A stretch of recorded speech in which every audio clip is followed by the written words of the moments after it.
Hello दोस्तों, welcome back to my channel. स्वागत है आप सभी का हमारे चैनल वीएमसी लाइन पे। आज का जो टॉपिक है इंक्रीमेंटल कोऑर्डिनेट सिस्टम, यानी इंक्रीमेंटल कोऑर्डिनेट सिस्टम पे हम एक एग्जांपल देखेंगे एक ड्राइंग के हिसाब से।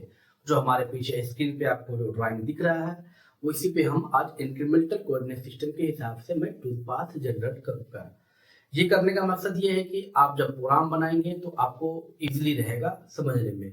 मैं भी छोटा छोटा स्टेप लेकर चल रहा हूँ ताकि जब मैं प्रोग्रामिंग करूंगा विस्तार लेवल से तो आपको अच्छे से समझ में आएगा। चलिए जो ड्राइंग के हिसाब से हम आज आपको इंक्रीमेंटल कोऑर्डिनेट सिस्टम के ऊपर चलते हैं।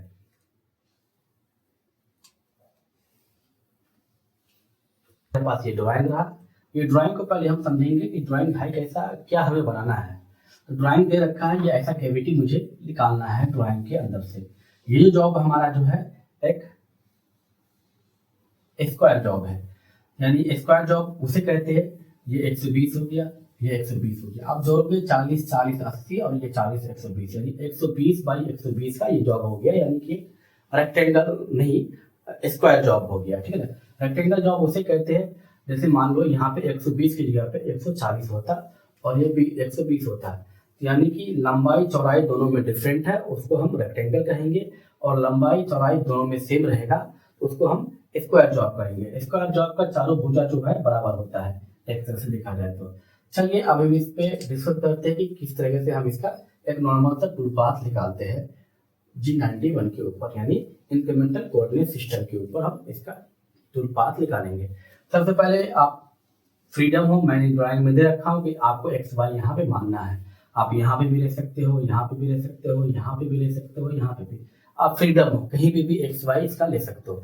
मैंने अभी इसका सेंटर पे माना, ठीक ना, यानी कि ये पहला पॉइंट। उसके बाद मैं यहाँ पे आने के बाद पहले कहाँ जाऊंगा, यहाँ जाऊंगा या यहाँ जाऊंगा, ये मैं डिसाइड कर रखा हूँ। मैं यहाँ पे क्या रखा हूँ, P1 का value, P2, P3, P4, P5, P6, P7, P8। आप फ्रीडम हो, कहीं पे भी ले सकते हो। चलिए मैं पहले फर्स्ट पॉइंट पे आया P0 पे।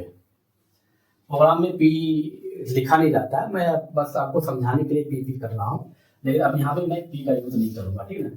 पहला पॉइंट मैं यहाँ पे आया, X0 पे Y0 पे आ गया।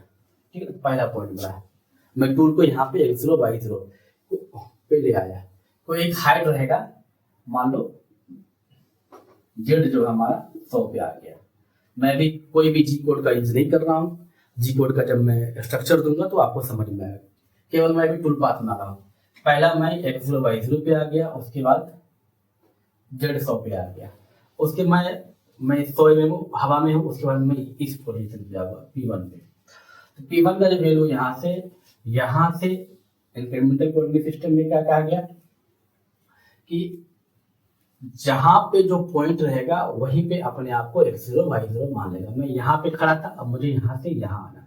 आप नोटिस करोगे ये 120 का है, ये 120 का, यानी यहाँ से यहाँ तक का डिस्टेंस 60 और यहाँ से यहाँ तक दूरी 60, मतलब 60 मिलकर 120 हो जाएगा। वही हाल यहाँ पे भी है, 60 ये 60 तब 120 हो गया।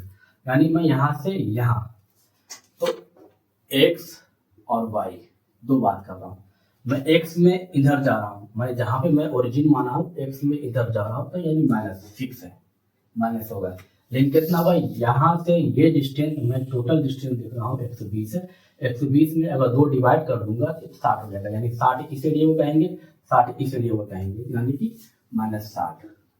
मैं भी यहाँ पे आया हूँ, Y में भी यहाँ से यहाँ का डिस्टेंस ये -60 होगा। ठीक है, अभी मैं P1 पे खड़ा हूँ। अब मैं इंक्रीमेंटल कोऑर्डिनेट की बात कर रहा हूँ। P1 से P2 की तरफ जाऊंगा, मानी मौजूदा पॉइंट क्या हमारा P1, जहां पे मैं खड़ा रहूंगा वहीं पे अपने आप को 0 मान लूंगा। तब P1 से P2 की तरफ, यानी यहाँ से यहाँ जाऊंगा, तो P2 का जो X होगा और Y होगा, देखिए आप ध्यान से, यहाँ से मैं यहाँ जाऊंगा। आप ध्यान दीजिएगा कि ना X में मूवमेंट हो रहा है, ना इधर ना इधर, X हमारा 0 रहेगा।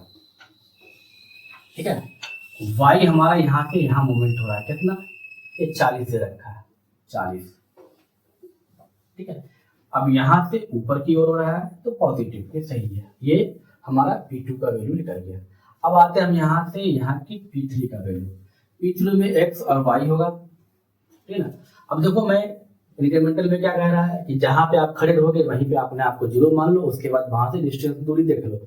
मुझे यहाँ से ये डिस्टेंस 50 दे रखा है, मैं यहाँ से इधर जा रहा हूँ एक्स की तरफ, एक्स में तो जा रहा हूँ, क्या ये पॉजिटिव होगा क्या ये नेगेटिव होगा देखने का। मैं यहाँ से राइट की तरफ जा रहा हूँ तो पॉजिटिव, और यहाँ से अगर इस साइड जाता हूँ तो नेगेटिव। यहाँ से मैं राइट की तरफ जा रहा हूँ पॉजिटिव, यानी कि एक्स 50 तो होगा, लेकिन वाई में हमारा कोई मूवमेंट नहीं है, वाई 0 हो जाएगा। अब यही लाइन को अगर एब्सोल्यूट में निकालना होता तो आप इस पोजीशन से मांगे चलते, ठीक ना, लेकिन मैं अभी इंक्रीमेंटल की बात कर रहा हूँ, इंक्रीमेंटल पे आप फोकस कीजिए। अब हमारा P3 का वैल्यू, अब P4 का वैल्यू, P4 में भी x का y का मान क्या होगा आप ये देखिएगा। मैं इंक्रीमेंटल में क्या है, जहां पे आप खड़े हो उसके लास्ट पोजीशन का जो वैल्यू वहां से कैलकुलेट करते हैं। मैं P4 पे जाना चाह रहा हूँ, यानी P3 से P4 पे जा रहा हूँ, यहाँ से यहाँ का डिस्टेंस 40 दे रखा है, x में कोई मूवमेंट नहीं है, तो हमारा जो x का वैल्यू 0 होगा, y का वैल्यू 40 होगा, क्योंकि मैं यहाँ से ऊपर की तरफ जा रहा हूँ तो जाहिर y 40 ही पॉजिटिव ही होगा।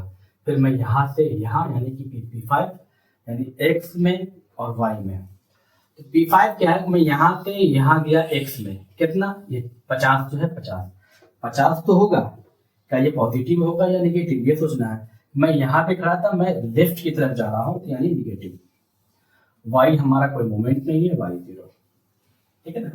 P5 तक मैं आ गया। अब बात करते हैं P6 का, P7 का, P8 का, यानी 3 वैल्यू। मैं इसको ऊपर से मिटाता हूँ, P5 तक मैं आ चुका हूँ, मैं P6 का वैल्यू दूंगा।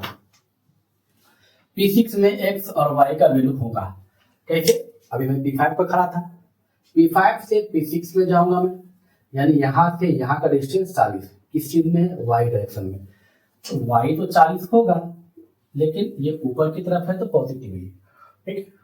अब यहाँ से x में कोई मूवमेंट नहीं है, x 0, ठीक है, हो गया। अब P7 की वैल्यू की बात कर रहा हूँ, P7 में x का भी मान होगा, y का भी मान होगा, क्या चीज होगा, केवल मैं यहाँ से यहाँ ट्रेवल तो कर रहा हूँ, किस चीज में कर रहा हूँ, केवल y तो x ही तो जा रहा है, y हमारा कांस्टेंट है, y यहाँ पे 0 होगा, x में क्या होगा, यहाँ से यहाँ टोटल 120 मतलब क्या पॉजिटिव है। मैं यहाँ से राइट की तरफ जा रहा हूँ, राइट मतलब पॉजिटिव, लेफ्ट मतलब निगेटिव, ये P7 का वैल्यू हो गया। P8 का वैल्यू क्या होगा, मुझे यहाँ से यहाँ की तरफ आना है ना, मुझे यहाँ से यहाँ तरफ आने के लिए टोटल कितना है 120 वाई में तो होगा, लेकिन यहाँ से नीचे की तरफ आ रहा हूँ -120 और x 0, ठीक है, -120 x 0। ये जो अभी मैंने आपको बताया G91 का यूज बताया, G91 का यूज जो है बहुत तरीके से यूज किया जाता है। मैं आपको आने वाले वीडियो में जब मैं प्रोग्रामिंग करूंगा या फिर जिस हिसाब से मैं जी कोड के बारे में लेक्चर दूंगा तो आपको अच्छी तरीके से और समझ में आएगा।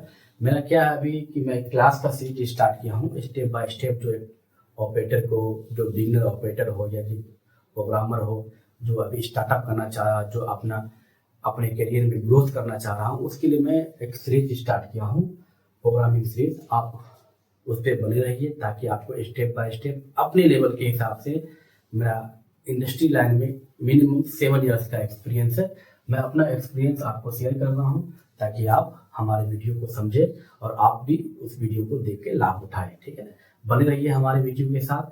हम मिलते हैं नेक्स्ट क्लास में। नेक्स्ट क्लास का चर्चा इसी पे होगा, पोलर कोऑर्डिनेट सिस्टम की, या जो पीसीडी जो निकालते हैं हम, किस हिसाब से x का मान y का मान लिखते हैं, इसके ऊपर चर्चा होगा।